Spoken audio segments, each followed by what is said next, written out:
নমস্কার বন্ধুরা, আজকে আপনাদের সাথে আমি আর একটা রেসিপি নতুন নিয়ে এসেছি। সেটা হচ্ছে এই যে রুই মাছের গাদার পিঠটা দিয়ে এটা ভেজে নিয়েছি।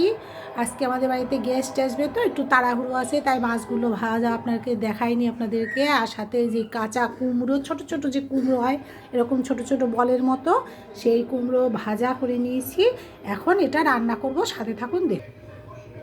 কড়াইয়ে যখন তেল দিয়ে দিলাম, শুধু এটা কিন্তু রান্না হবে কালো জিরা কাঁচা লঙ্কা দিয়ে। দেখুন, তার জন্য কড়াইয়ে একটু সর্ষের তেল অল্প দিয়েছি, শুকনো লঙ্কা একটা পোড়া দিয়েছি, কারণ শুকনো লঙ্কার সেন্টটা খুব সুন্দর হয় ঝোলের জন্য। আর এই যে কাঁচা লঙ্কাও তেলে দিয়ে দিয়েছি। এখন এই যে কালো জিরা দিচ্ছি, সামান্য কালো জিরা দিয়ে দিলাম। এটা সুন্দর করে একটু নেড়ে নিয়ে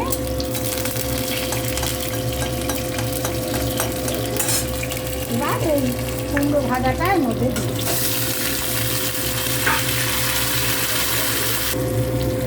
এই যে বন্ধুরা, এর মধ্যে একটু হলুদ, সামান্য হলুদ দিয়েছি, একটু নুন দিয়ে দিলাম, কারণ ভাজার সময় তো নুন দেওয়াই আছে। এবার এটা একটু সুন্দর করে নেড়ে চেড়ে জল ফুটিয়ে রেখেছি, জলটা ঢেলে দিই।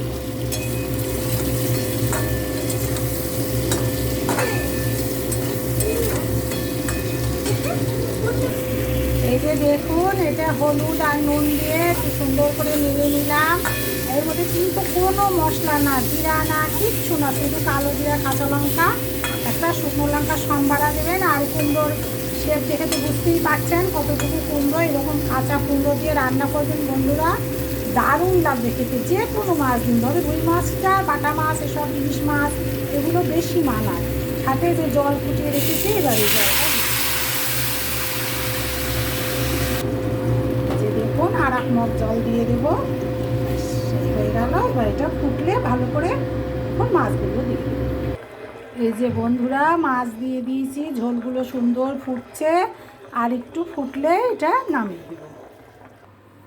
আমার এই যে মাছ একদম কমপ্লিট হয়ে গেছে, কাঁচা কুমড়ো দিয়ে রুই মাছ। এই যে এখন এটা সার্ভ করে দিলাম।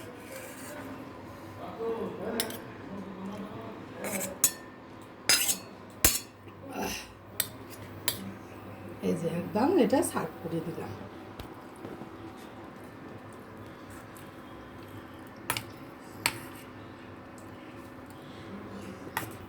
হ্যাঁ, এই যে একদম সার্ভ করে দিলাম। আপনারা এইভাবে রান্না করে খাবেন বন্ধুরা।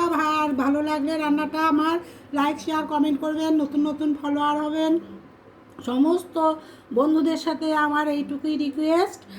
আর যদি ভালো লাগে তাহলে তো বলেই দিয়েছি। আর আগামীকাল আবার নতুন একটা রান্না নিয়ে আসবো, আপনাদের কমেন্ট শেয়ারের উপরে নির্ভর করছে। আজকের মতো টাটা, বাই বাই।